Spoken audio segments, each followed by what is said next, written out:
Em geral, na sociologia urbana, o mais comum é pensar a cidade sob duas perspectivas, né? Ou duas teorias, digamos assim, que orientam o pensamento sobre a cidade. Que a cidade é um lugar de uma ordem, no sentido de um sistema de funcionamento, né? Então, se a gente pensar a maneira como a cidade funciona, né? Ou seja, como é que a ideia de ordem, então, né? Como é que funciona Maringá, né? Maringá funciona, sei lá, o transporte público é baseado num sistema de terminal, então todos os ônibus vão para o terminal e do terminal eles vão para os bairros, né? Do ponto de vista é uma cidade orientada, funciona para o transporte privado, né? As pessoas preferem andar de moto, de carro, porque o transporte público talvez não seja o melhor, ou porque não tem outras opções melhores de usar mais a ciclovia, andar de bicicleta, e por aí vai. Então, quando a gente está pensando na ideia de ordem, é pensar em como a sociedade se organiza, né? Como é que ela se estrutura, como é que é a lógica de funcionamento de uma cidade, né? Claro, uma cidade pequena funciona de um jeito diferente de uma cidade grande, né? Se a gente pensar, por exemplo, o tema de transporte, né? Como é que se organiza uma grande capital? Geralmente claro, tem rodovias, tem as estradas, mas além disso geralmente tem mais ciclovia, tem metrô, tem trem, né, tem outras opções. Enquanto cidade pequena, geralmente é só a rua, né? Ou então, às vezes, tem ciclovia, são menos opções. Então, a cidade pode ser pensada desse ponto de vista, né? De tentar entender como é que ela funciona, como é que ela se organiza, né? E a cidade pode ser pensada do ponto de vista do conflito, né? Ou seja, a maneira como uma cidade é moldada, construída, tem a ver com os interesses que estão ali em disputa, né? Ou seja, que eu acho que semana passada acabei comentando um pouco isso, Maringá mesmo, né? Quando teve a questão de fazer a ciclovia na Avenida Brasil, né? Os comerciantes da cidade não queriam, né? Claro, os comerciantes que estão na Avenida Brasil. Eles não queriam, né? Porque eles entendiam que tirar os estacionamentos ali do canteiro central da avenida ia diminuir o número de clientes, né? Porque as pessoas não iam perder lugar para estacionar e, consequentemente, elas não iam querer parar ali para comprar. E, de fato, eles estavam certos, né? Depois algumas pesquisas saíram e, de fato, diminuiu o movimento, né, em alguns comércios depois disso. Então, ou seja, eles tinham um interesse, né? Que era manter a ciclovia, os estacionamentos no canteiro central da avenida para ter opção mais de estacionamento para os clientes e manter esses clientes, né? Ou manter o maior número deles. Enquanto que as pessoas que pensam na cidade, por exemplo, em opções até para o meio ambiente, né? Porque daí bicicleta é um transporte que praticamente não tem poluição, né? Porque, se bem que agora tem aquelas com motor, né? Aquelas com motor poluem, né? Mas se a gente pensar na bicicleta tradicional, né, em que a pessoa vai ter que pedalar, essa é ambientalmente ideal, né? Então, quem estava pensando nisso, na questão do meio ambiente, quem estava pensando, os ciclistas, né? Tem muita gente que anda há muito tempo em Maringá de bicicleta e não tinha uma opção de ciclovia, né? Que é muito mais seguro do que andar na rua. Então, essas pessoas defendiam, né? Em geral, quem estava pensando no meio ambiente, quem estava pensando até na questão de saúde, né? Porque é muito mais saudável andar de bicicleta. Então, essas pessoas defendiam a ciclovia, né? E acabou prevalecendo o interesse das pessoas que estavam pensando no meio ambiente, das pessoas que estavam pensando no andar de bicicleta, de usar ela como meio de transporte, ou até como lazer mesmo, né? Hoje em dia é bem comum passar por ali. Final de semana tem muita gente que usa as ciclovias ali também como uma forma de lazer, né? De entretenimento. Então, isso seria pensar a partir de uma lógica do conflito, né? Quais são os interesses que estão numa cidade e que ajudam a moldar ela, né? A maneira ela vai ter ciclovia, não vai ter melhor transporte público ou não, ou vai priorizar o carro ou não, enfim. Então, isso é um outro modo, geralmente, de olhar a maneira como se forma uma cidade, né? Então, e claro, as cidades hoje são o centro da organização social da modernidade, né? Os países modernos concentram a sua população cada vez mais nos espaços urbanos, nas grandes cidades. Então, ela é importantíssima, né? O grande centro de comércio, de emprego, de negócios, né? De educação, né? Maringá é um bom exemplo até nesse sentido aqui na nossa região. Muita gente vem para cá por causa da UEM, né? Vem para cá para estudar na UEM ou nas universidades privadas, inclusive, que tem aqui na cidade. Então, Maringá atrai muita gente para estudo, para atendimento médico, enfim, ou até para procurar diversão, né, nos shoppings, nos parques. Claro que agora com a pandemia isso se alterou um pouco, mas a ideia básica é essa, né? Em geral acontece muito isso em situações comuns. Claro, a gente não pode esquecer que a cidade é formada por relações sociais, né? Então, como eu falei, tem interesse de gente que vem para a cidade procurar trabalho, tem gente que vem para fazer negócios, tem gente que está questão política, né? A gente acabou de passar por uma eleição municipal no Brasil inteiro, então isso, escolher um prefeito X ou Y vai influenciar na maneira como se pensa a cidade, como vai se organizar a cidade. Então, né?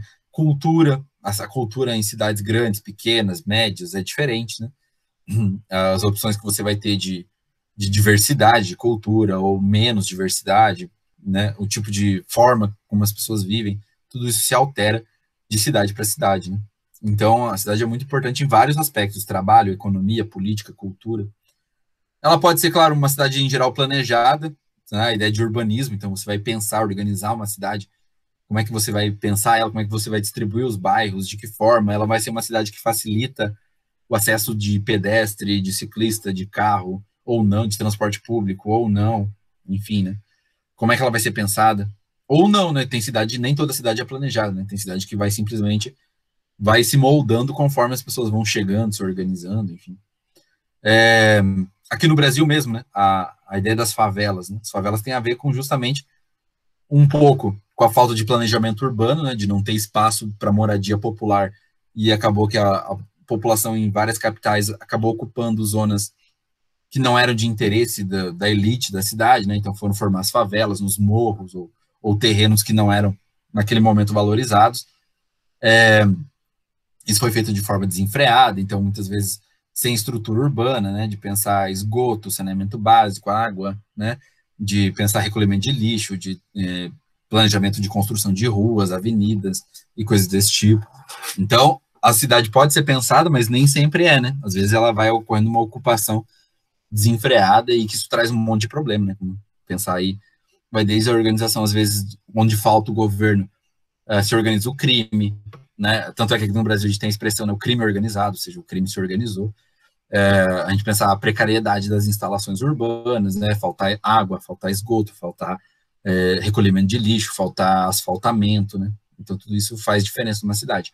E claro, a cidade é um lugar, consequentemente, de conflitos, né? Dos interesses diversos, da questão da moradia, uma das questões fundamentais, né? Moradia. Não é à toa, a gente olha quanta gente a gente tem nas grandes cidades morando na rua. Morando não, né? Se costuma dizer situação de rua, né?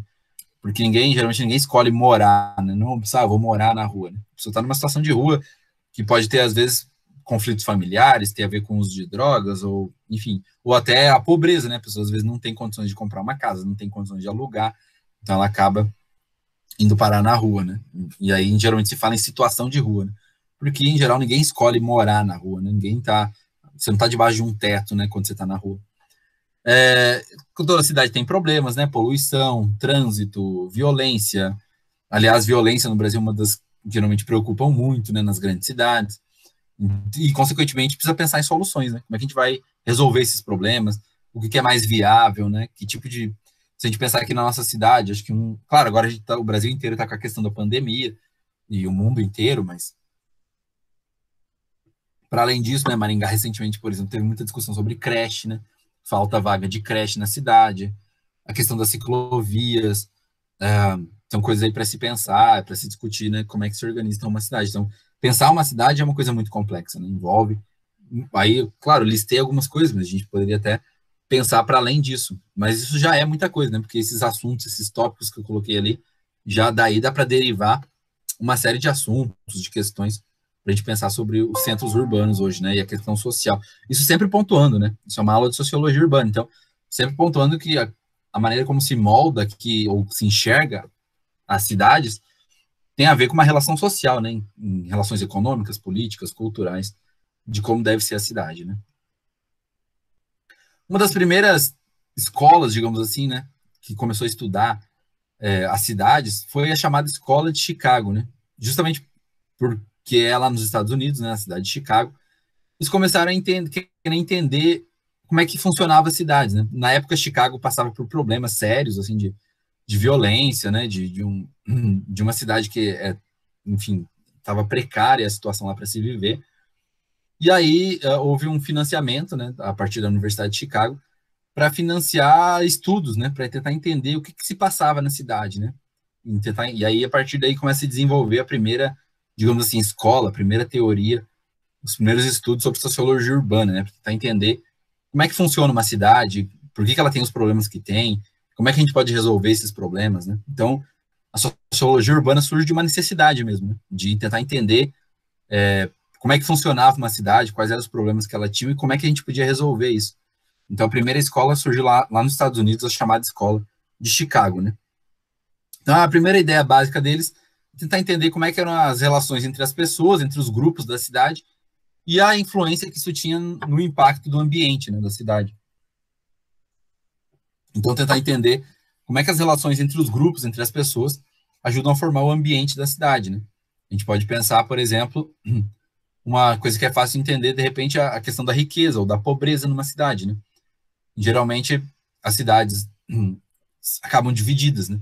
Os bairros mais ricos da cidade, geralmente são bairros onde tem melhor estrutura urbana, né? Tem acesso a esgoto, água tratada, asfalto, escola, creche, mercado, enfim, tudo acaba sendo próximo, né? Praça pública, equipamentos públicos de uma forma geral e serviços estão mais próximos, né? Enquanto que, geralmente nas periferias das cidades, como a gente costuma dizer, geralmente a situação é mais precária, né? Às vezes falta recolhimento de lixo, falta água, falta esgoto, falta creche, falta escola, falta mercado, falta padaria, enfim. Então, tentar entender como é que se moldam as relações sociais e a influência entre elas e o ambiente que elas estão vivendo, né? A questão do trânsito, por exemplo, né? Geralmente em cidades em que o comércio é muito forte, né? As pessoas geralmente vão para o centro da cidade, elas moram na periferia e vão para o centro trabalhar. Isso gera um trânsito gigantesco, né? Isso vai influenciar a organização dos bairros, o fluxo de pessoas durante o dia, durante a noite, como é que vai funcionar. Então, eles estavam preocupados em entender como é que era a relação, né, entre as pessoas e entre o ambiente que elas estavam vivendo, no caso, o espaço urbano, né? Pela primeira vez, tenta, então, dar uma explicação científica, né, uma análise científica sobre a organização das cidades. Alguns autores nesse momento que se destacam, né? Um deles é o Zimmel. Ele é de origem alemã, então se escreve com S, mas acaba se pronunciando como se fosse um Z, né? Zimmel. O Zimmel, então, geralmente destaca que a cidade é um lugar que fortalece a individualidade, né? O sujeito se vê como um indivíduo e perde um pouco o sentido de coletividade, de comunidade, né? Uma coisa que seria básica de ver isso seria, por exemplo, hoje, né? Às vezes a gente mora num bairro ou numa rua, num condomínio, e a gente mal conhece o nosso vizinho, né? Ou às vezes nem conhece, né? De repente a gente conhece de ver nos corredores, de ver na rua, mas a gente não tem uma relação com essa pessoa, né? Então a gente acaba reforçando nossa individualidade, cada um vivendo na sua casa, ao seu próprio jeito, e não tendo tanto contato com os vizinhos, com o que está ao entorno, né? As pessoas que cercam.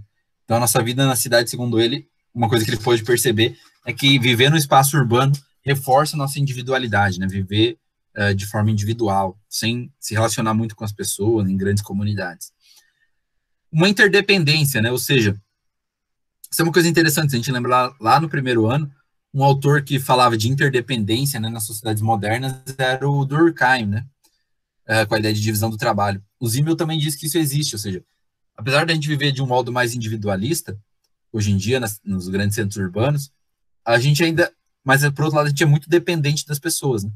Por exemplo, eu preciso, né, eu vivendo na cidade, eu preciso de alguém que produza a minha comida, eu preciso de alguém que produza a minha roupa, eu preciso de alguém que produza energia, eu preciso de alguém que faça o tratamento da minha água, né, e que traga ela até a minha casa. Então, a gente, nesse sentido de interdependência, né, a gente, apesar de viver num estilo meio individualista, a gente, mesmo que a gente não tenha consciência disso, a gente depende de outras pessoas, né? Desde para ter o que comer, até o que vestir, ter acesso até para poder se transportar, né? Mesmo que você tenha um carro, você precisa de alguém que faça a manutenção do seu carro, você precisa de alguém que traga o combustível do seu carro, que faça e traga ele até a sua cidade. Então, a gente é cada vez mais interdependente nas cidades, né? Ou seja, claro, quanto maior a cidade, mais reforça isso, né? Geralmente depende, porque em cidades grandes, geralmente você não tem espaço para fazer sua própria horta, você não tem espaço para nada, para criar uma galinha. Na verdade, nem pode, né? Geralmente Não é permitido você fazer isso nas grandes cidades. Então você é dependente cada vez mais dos outros, né? Você não tem como fazer coisas sozinho, né? Ou viver sozinho, de forma sem precisar que outras pessoas façam coisas para você. E há uma tendência de especialização, né? Ou seja, nas cidades você é um especialista, você que é basicamente até o que é cobrado para quem está na escola. Você precisa ir para escolher uma profissão. Ah, você é engenheiro, médico, advogado, vendedor, enfim, qualquer profissão que seja, né? Você se torna um especialista em um determinado tipo de atividade. Isso é um comportamento típico das grandes cidades, né? Você não é aquela pessoa mais que faz de tudo, né? Você acaba indo para uma profissão específica e geralmente é a que você segue em grande parte do tempo. Uma coisa que é interessante, né? Ele notou que nas cidades as pessoas passam a ter uma postura blasé, né? Que seria uma expressão do francês para aquela pessoa que é indiferente. Então, por exemplo, vamos imaginar a questão da violência, né? Todo dia aí as pessoas ficam vendo notícias, né? De que, fulano matou ciclano, teve um assalto, teve um acidente, teve morte, teve uma série de problemas, né? Mas as pessoas não ficam chocadas, né? Elas meio que se acostumam, ficam indiferentes a isso. Elas assistem a todas essas notícias ruins como se nada tivesse acontecido, né? Como se fosse só mais um dia ou uma coisa comum, virou uma coisa comum, né? Ou seja, a gente adquire uma postura indiferente, né? É meio que a gente poderia até pensar como uma espécie de defesa psicológica, né? Para o caos que é a cidade. Porque a cidade tem muito estímulo, né? Toda hora está acontecendo alguma coisa em algum lugar, algum evento, e aí geralmente, né, os problemas. Então, a ideia da postura blasé seria a pessoa que passa a ser indiferente a todos esses problemas, né? A gente não se espanta mais com a violência. Na verdade, até pode acontecer quando você se muda, né? De repente você mora numa cidade pequena, ou você mora na roça, na área rural, e de repente você se muda para uma grande cidade, né? No início você pode até ficar chocado com a violência, com o trânsito, com os problemas de uma grande cidade. Mas depois você vai se acostumando, né? Você passa a ser uma pessoa blasé também, né? Você já não fica mais chocado. Você assimila aquilo e se acostuma também, né? Passa a ser mais uma pessoa blasé, mais uma pessoa indiferente a todos os estímulos e todo o caos que acontece às vezes na vida moderna nas grandes cidades, né? E claro, tem a ideia de ser impessoal, né? Geralmente nas grandes cidades você conhece poucas pessoas, né? Sua família, seus amigos, sei lá, seus colegas de trabalho, mas, né, imagina uma cidade que tem às vezes 400, 500 mil, 1 milhão, 2 milhões de pessoas, ou, né, cidades já que chegam aí na casa de 5, 6, 10 milhões, 20 milhões de pessoas, você conhece poucas dessas pessoas, né? Então, em pessoal para você, você não aconteceu com uma pessoa, mas você não conhecia ela, então você não se impacta com aquilo, né? Que é um pouco da perda da ideia de comunidade, né? Geralmente, lugares pequenos, comunidades, as pessoas se conhecem, né? Então você fica chocado se alguém morrer, se alguém for assaltado, se acontecer alguma coisa com alguém. Ou mesmo que seja uma coisa boa também, né? Você fica feliz pela pessoa, aquilo faz parte da sua vida. Agora, nas grandes cidades, não, né? Em geral, você se importa com poucas pessoas, né? Que são ali a sua família, seus amigos, e o resto da cidade é indiferente para você, né? O que acontecer com eles, em geral, não vai te deixar chocado, ou não vai te deixar alegre, ou triste, ou não vai fazer diferença, né? A ideia, ou seja, é blasé. É indiferente, né? O que vai acontecer com as outras pessoas para você. Então, são alguns apontamentos do Zimmel nesses estudos, né? Sobre o que acontece com a nossa vida em sociedade dentro das grandes cidades, né? Dentro dos grandes espaços urbanos.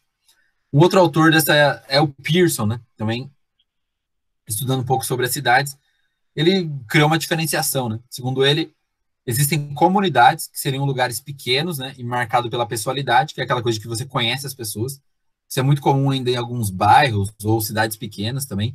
Aquela coisa de que você mora numa cidade pequena e todo mundo te conhece, né? Sabe quem é você, onde você trabalha, ou se você é casado, solteiro, quem é seu pai, quem é sua mãe, né?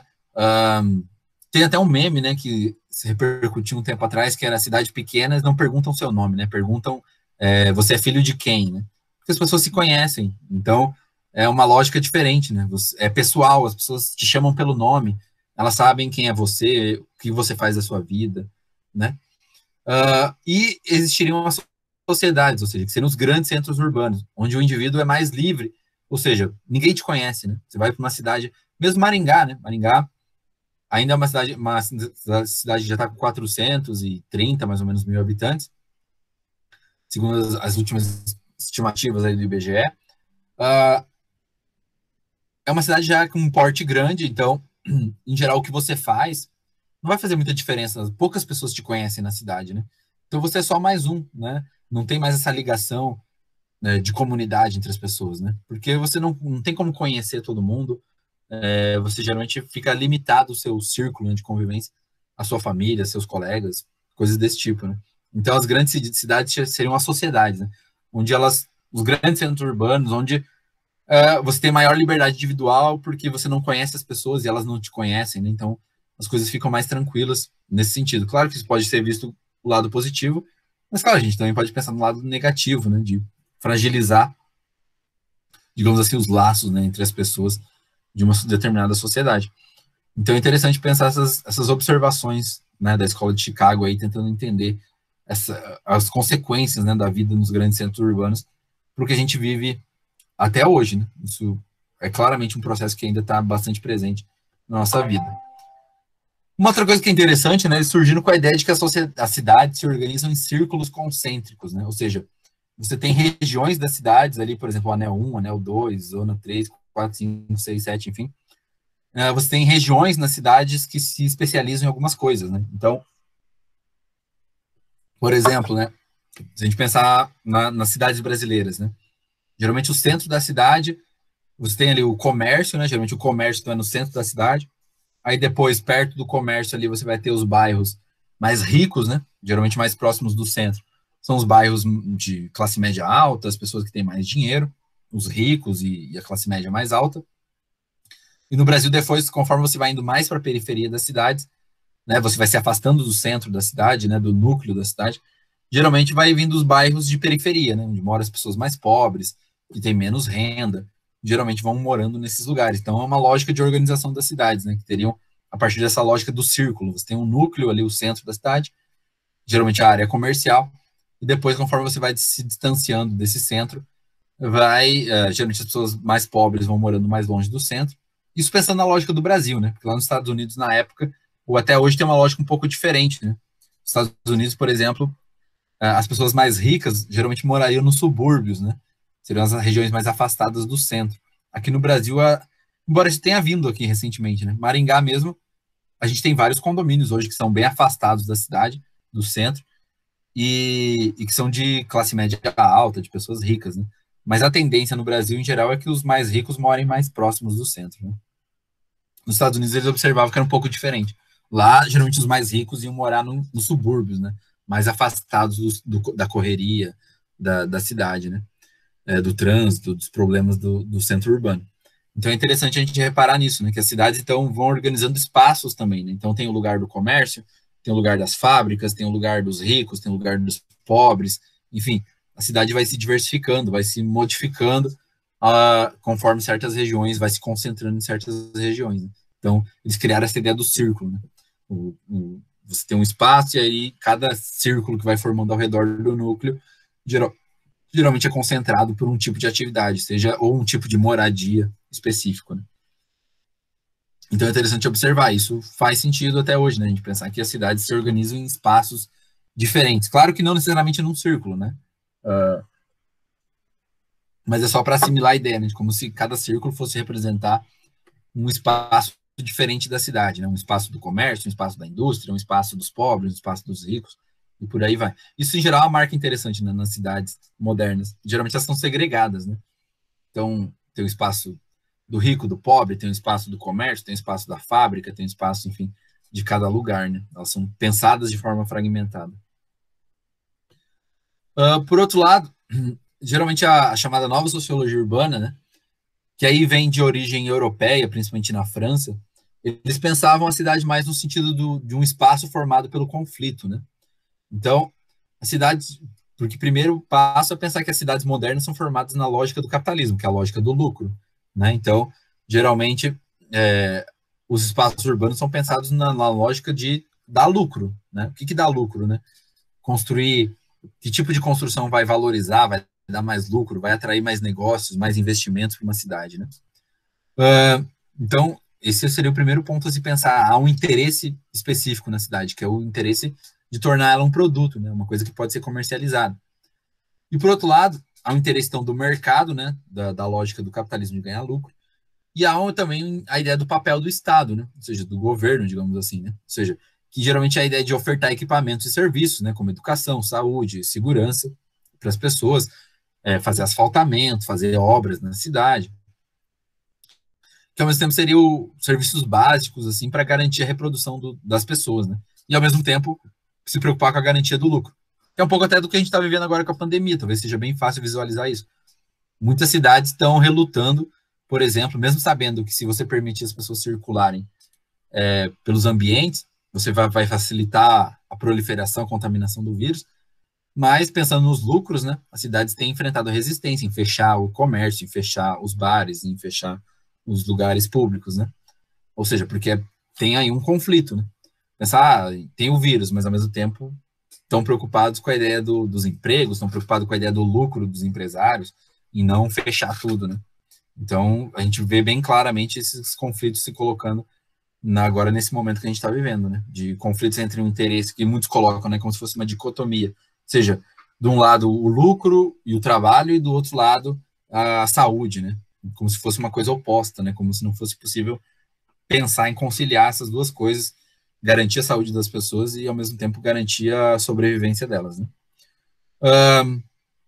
E aí, claro, movimentos sociais atuam muito fortemente hoje nas cidades. A gente está vendo, teve até, né, São Paulo, acho que ficou muito evidente esse conflito como a maior cidade do Brasil e da América Latina, que um dos candidatos que chegou à disputa final do segundo turno para a prefeitura estava justamente ligado ao movimento social que contestam, por exemplo, a falta de moradia nas grandes cidades, né? Então, enquanto a gente tem um monte de prédio, casa abandonado, ao mesmo tempo a gente tem um monte de gente na rua, né? Mesmo que tenha lugares aí, digamos, sobrando, também tem muita gente vivendo na rua. Então, isso é uma contradição típica, né, de pensar as cidades de hoje, essa intermediação de pensar o espaço urbano também como um espaço do lucro, né? Então, por mais que às vezes esteja casas vazias, apartamentos vazios, mesmo assim, os donos desses lugares pensam em manter o lucro deles, em alugar ou especular, né, com esses lugares, e mesmo sabendo que tem gente morando na rua e precisando de um lugar para viver, né? Então, é uma disputa constante nas cidades, né? Essa lógica do conflito entre os comerciantes, entre os industriais, entre os trabalhadores e o próprio governo, no meio disso tudo, tentando conciliar eventuais conflitos, problemas, protestos, interesses que estão no meio disso tudo, né? Então, sempre há uma discussão forte entre o mercado, entre garantir o lucro, a qualidade de vida das pessoas. Um exemplo bem típico, sei lá, pensar o transporte, por exemplo, né? Claro que se a gente for pensar para as grandes empresas de produção de carro, né, as marcas de carro, claro que para elas não interessa um transporte público de qualidade, né? Porque se as pessoas deixarem de usar o carro, deixarem de usar a moto e usarem o ônibus, usarem, sei lá, o metrô, se for de mais qualidade, elas vão perder dinheiro, né? Por exemplo. Então não é uma coisa inocente, né? Às vezes a gente pensa, por que o transporte público é tão precário no Brasil, né? Porque está prevalecendo o interesse de alguém, né? A gente poderia pensar o transporte está prevalecendo o interesse das montadoras de carro, né? De querer vender cada vez mais carro para as pessoas, cada vez mais moto, ao invés de estimular o transporte público ou estimular o uso da bicicleta, por exemplo, né? Então, é sempre observar isso, né? Essa linha sempre nos atenta para isso, né? Que a gente deve observar a cidade se formando por interesses que estão em conflito, né? Então, em disputa, o que vai ser priorizado na cidade, o que vai abrir, o que vai fechar, o que vai se estimular, o que não vai se estimular, né? Então, é interessante a gente estar sempre atento a essa dinâmica, segundo eles, né? Então, a forma como a sociedade se organiza nas cidades tem a ver com os interesses que estão por trás, com os conflitos que estão por trás nessa dinâmica.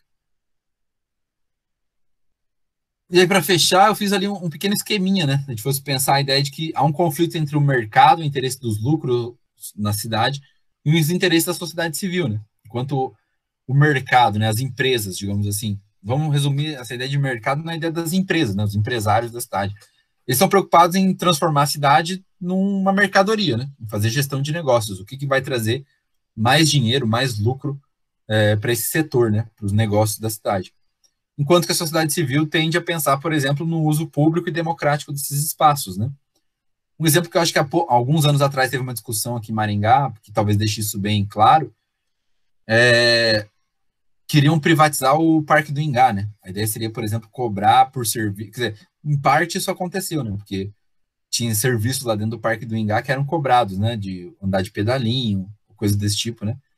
Você cobrar das pessoas para poder usar esse serviço. Mas, por exemplo, poderiam cobrar a entrada, né? Então, para certos grupos, vamos cobrar a entrada do parque. Seria uma forma de pensar do ponto de vista do negócio, né, do lucro. Agora, quando você está pensando do ponto de vista do uso público, democrático, é óbvio que o correto nesse sentido seria deixar como é hoje, né? Entrada gratuita. Qualquer pessoa pode entrar lá, não precisa pagar nada, né? A partir do momento que você coloca um preço, tem gente que não vai ter como pagar, por mais que seja baratinho, né? Às vezes a gente pensa, mas é só, sei lá, R$ 5. Mas a gente tem que lembrar que, por exemplo, num país como o nosso, que é extremamente pobre ainda, para muitas famílias, e aí geralmente esse tipo de evento, né? Passear num parque não é uma coisa que geralmente a pessoa faz sozinha, é um evento que geralmente a pessoa vai com a família, né? Vai pai, mãe, vovó, sobrinho, filho, enfim. É uma coisa coletiva, né? Então imagina para uma família, muitas vezes R$ 5 em R$ 5 eles não vão ter condições de pagar para todo mundo, né? Então isso é uma lógica bem que mostra essa disputa, né? Muitas vezes os empresários da cidade querem aproveitar, ver oportunidades de lucro em tudo, então cobrar para o parque, cobrar para o pedalinho, cobrar para tudo que for possível cobrar, enquanto que a sociedade muitas vezes vai reivindicar o uso público, né? Tem que ser de graça para todo mundo poder usar, para ser um espaço mais democrático, né? Então, que a ideia, a lógica no caso de quem está pensando como negócio, pensa na privatização dos serviços e dos espaços, né? Você começa a cobrar por tudo para movimentar o negócio, para pensar a cidade como um espaço de negócios, né? Então, seja o parque, o próprio transporte público, né? A gente fala transporte público, mas ele é um transporte que na prática é privatizado, né? Porque a gente paga para andar no ônibus, paga para andar no metrô. Então, o transporte foi privatizado e isso coloca um limite, né? Que é o limite de vai poder usar quem tiver condições de pagar e ele vai atender uma lógica do lucro, né? Então, se não dá lucro colocar ônibus naquele bairro, não vai ter. Ou então, não dá lucro colocar, sei lá, um ônibus a cada 20 minutos naquele bairro, então vai ter a cada 1 hora, né? Então, é pensar numa lógica de lucro. Por outro lado, geralmente, se a gente pensar dentro dos bairros, né, iniciativas como fazer conselhos, audiências, muitos bairros têm associações, né? Geralmente eles querem reivindicar que não, né? As pessoas daqui precisam de um ônibus a cada 20 minutos, a cada 30 minutos. Não dá para alguém perder um ônibus e ter que esperar 1 hora para vir outro, né? Então são interesses que geralmente são. Então, por outro lado, uma empresa vai estar pensando no lucro de só colocar ônibus onde dá dinheiro, e a população do bairro, obviamente, quer que tenha, né? Para ela poder se transportar de forma mais eficiente possível. Então, geralmente, a ideia de pensar a cidade como uma mercadoria que atrai investidores. E, por outro lado, há um conflito, né, em pensar qual é a função social da cidade, né? Ela é para atender a todos, né? Para oportunizar chance para todo mundo trabalhar, para todo mundo estudar, para todo mundo poder se divertir, ter acesso a coisas públicas, né? E de gratuitas, nesse caso, ou não, né? Só coisas fechadas, coisas pagas, coisas particulares. Então, é um conflito muito comum hoje nas cidades, né? A ideia de pensar a cidade como um produto que deve ser vendido, comercializado, ou pensar na cidade como uma função social, né? Ou seja, como algo que é coletivo, algo que deve ser pensado para todo mundo, ter acesso, desde os mais pobres até os mais ricos, né? Então, isso é um típico conflito aí da organização das cidades modernas, na lógica que a gente vive hoje, né? No Brasil e no mundo, né? Praticamente. Tranquilo.